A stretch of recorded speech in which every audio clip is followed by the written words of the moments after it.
Today we're in for a grand slam. It's Black Hoodie, I'm back cooking these goodies. Look at these views from cooking these foods. Yeah.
my god, I'm so turbo mega hot right now.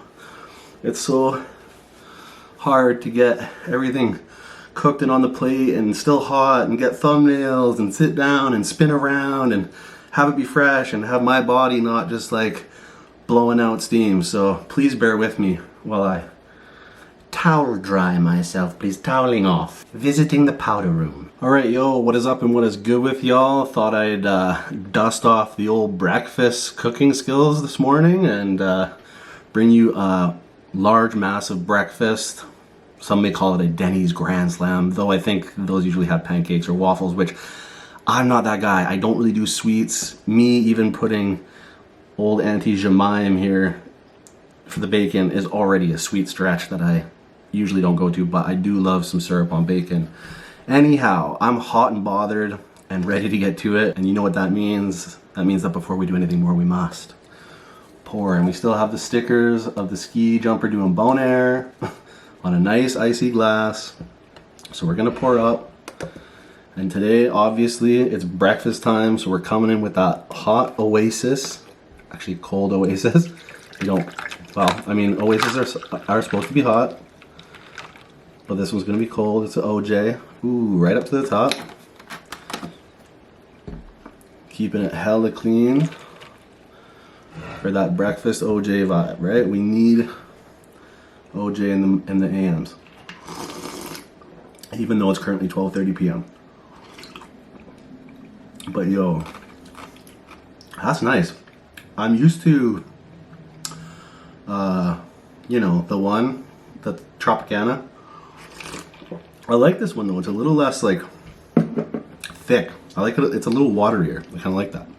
Okay, so one thing just before we go, the audio on this video is coming directly from the camera. I don't have a mic. It's a long story, so please bear with the audio. I'm sure it'll be okay, but it's not going to be like how it usually is. And that's what I've been struggling with lately in my setup. I just had a mic issue and then blah, blah, blah. So let's eat. I'm ready. So eeny, meeny, miny, mo. Where's the first thing that I go? Y'all know I'm a handheld kind of guy. I think you guys probably already knew I was heading to Hoody's McMuffin, you know what I mean? We got the fried bologna and bacon combo with the runny Dwight Yoakam.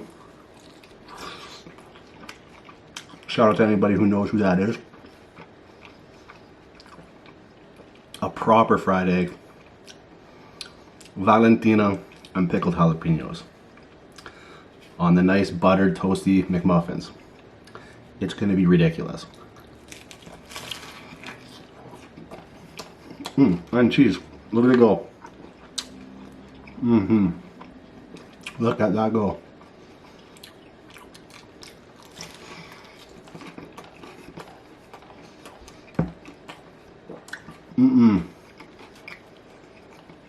Oh my Lord.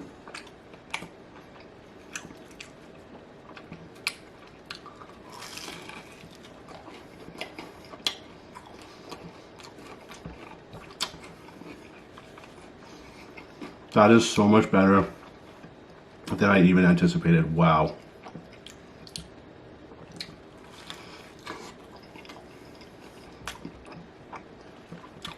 The balance is so perfect. With the heat, the pickle, the cheese, and those meats coming together, the bacon and the bologna.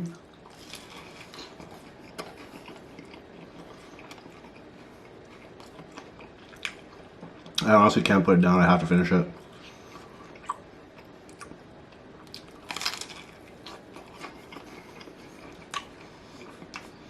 The richness of the buttered English muffin.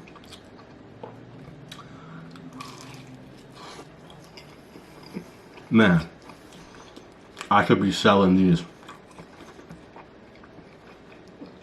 That's crack cocaine in the 80s. Real shit.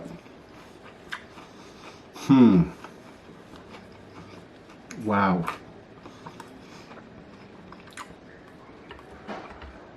I've never made that before in my life. That's why I'm reacting so, like, truly surprised. Once again, my ice maker's on. I know you could probably hear it acting up. It's crazy, but it is what it is. It might give us 8 beeps, but I can always go ahead and cut that out.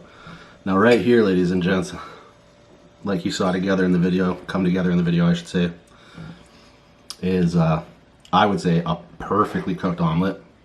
VV proud of self, so thank you me. The trick is low and slow, lots of butter. But once again, we've got the bacon and the bologna in there. And we got that fake processed cheese, of course.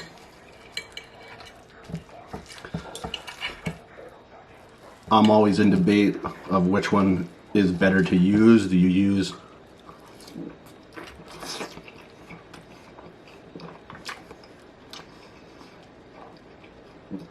like the processed super melty, or go in with like a shredded cheddar mozzarella blend? If I had it on hand, I would have went with the fake plus the real cheese blend for extra like stretch and pull. A ketchup bite. You guys know I gotta have a ketchup bite.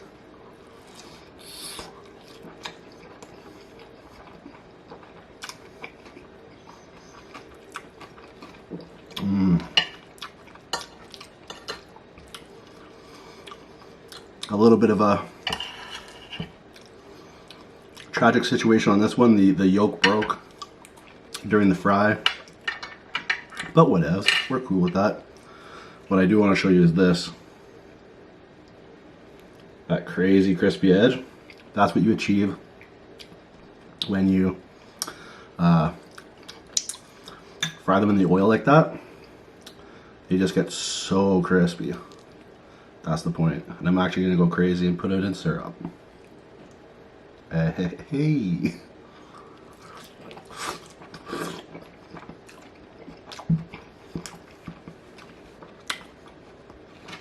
Is that a fashion faux pas? I don't know. Let me know.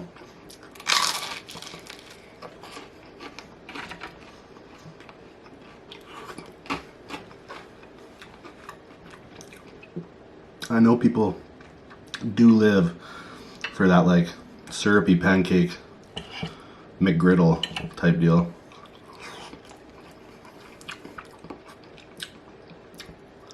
I myself, never been a huge fan. Not exactly my jam. Okay. What's next? You know what? Let's take it to this, because I actually want to ask a question relative to this. A piece of fried bologna in the shape of a independent trucks cross. If you know that reference, also shout out to you. But I actually want to know, where do we stand on fried bologna?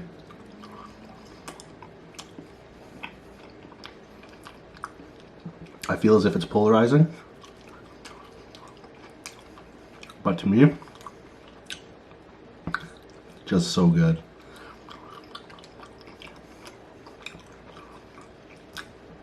Of course, dipped in ketchup.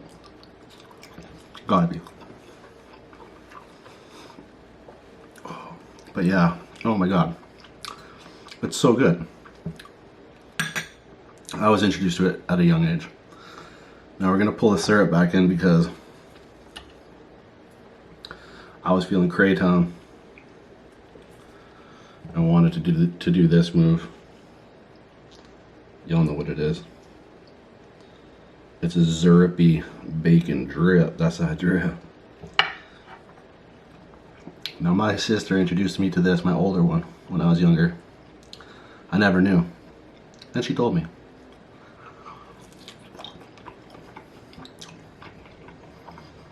And that blew my mind.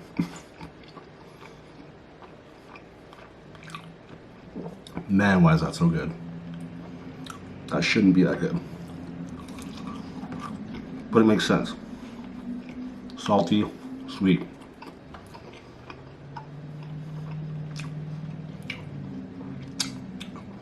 A combo over the ages.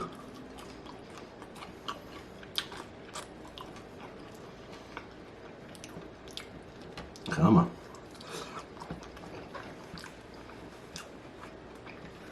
I gotta say, hands down,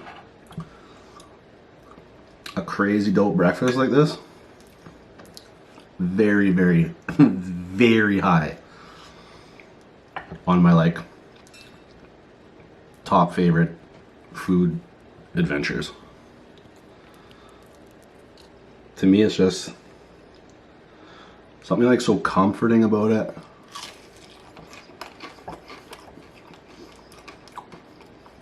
I always equate it to like weekends, like camping almost sometimes, like vibes with friends, just catching up from the night before, swapping stories.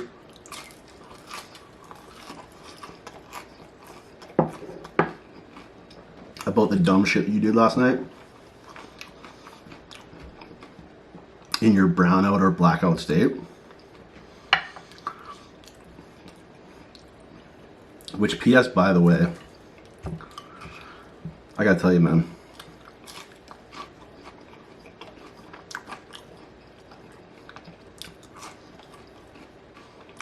I miss that shit so hard. This lockdown life is getting to be like just, I'm good at chilling alone, spending time alone, but at the same time, drinks with people you know out in a public space,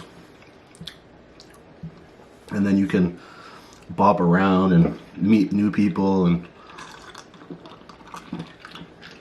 all that shit. Not being able to do that, it's getting old.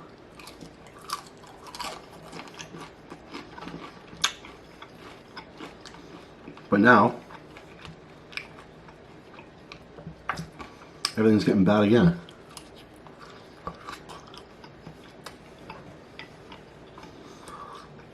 Which sucks ass. But I guess it is what it is. Alright. To an underrated, absolute classic 5-star treat of a snack. PB&J.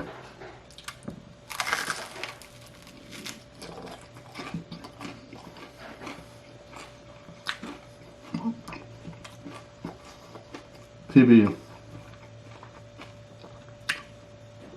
Ow, scratchy. PB and Strawberry J, more specifically. I'm a strawberry guy,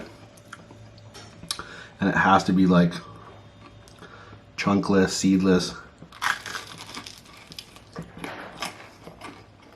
jelly, not the jam.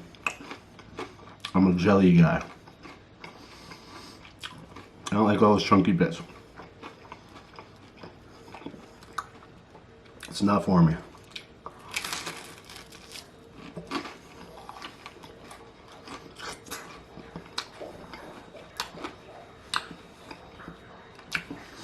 Those squishy eye faces on crunchy things.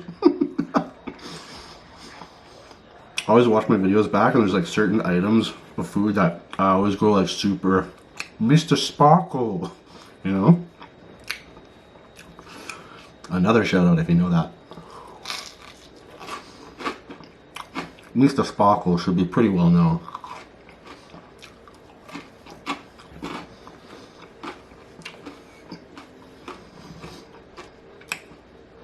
PB&J hits entirely different on an English muff.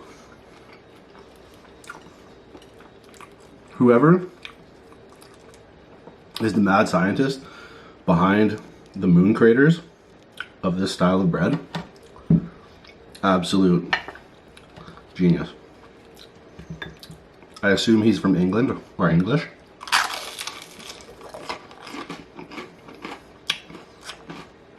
But a legendary creation.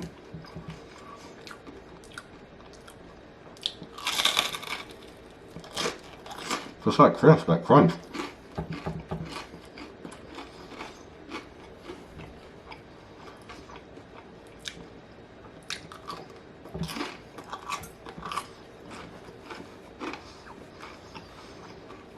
That the air pockets create.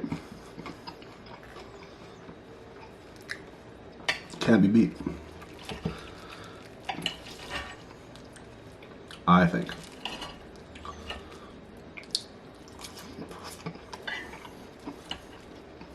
Mmm.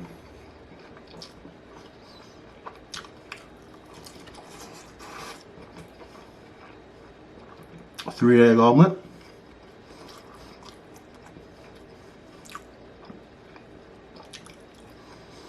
I think it worked perfectly.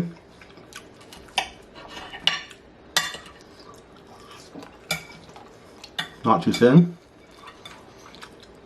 not too thick, right? I personally dislike when omelets are too thick, too fluffy. I don't like too fluffy. I like them like thin and dense, like a beautiful, like little quilt designed for, you know, summer sleeps. You guys know about those little quilts.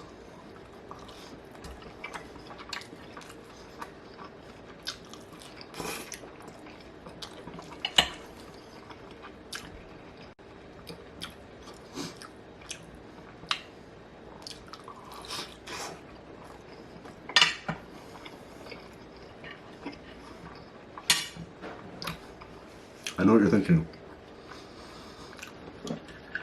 Is he gonna dominate that plate?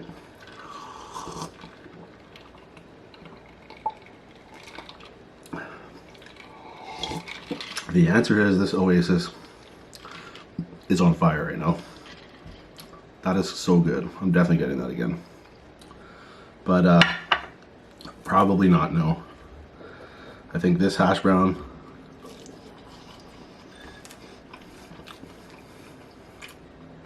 and maybe one more.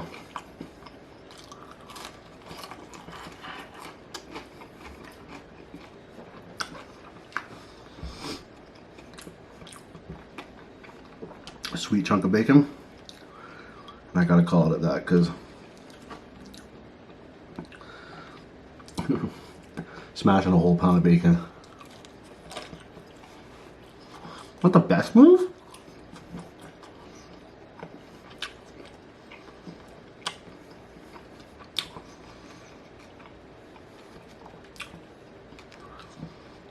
Let's try it. Let's have that be the final bite. I think I'm sweaty. But hey.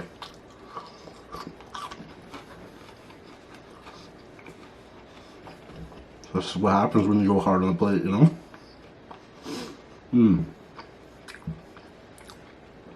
That was banger. Well worth the effort. But yeah, let me know down below. All those weird preferential breakfast questions. I want to know what's up. Anyways, I definitely enjoyed that one. I'm sure you did too. Until the next one, you know what to do. Eat good, live well. Stay true.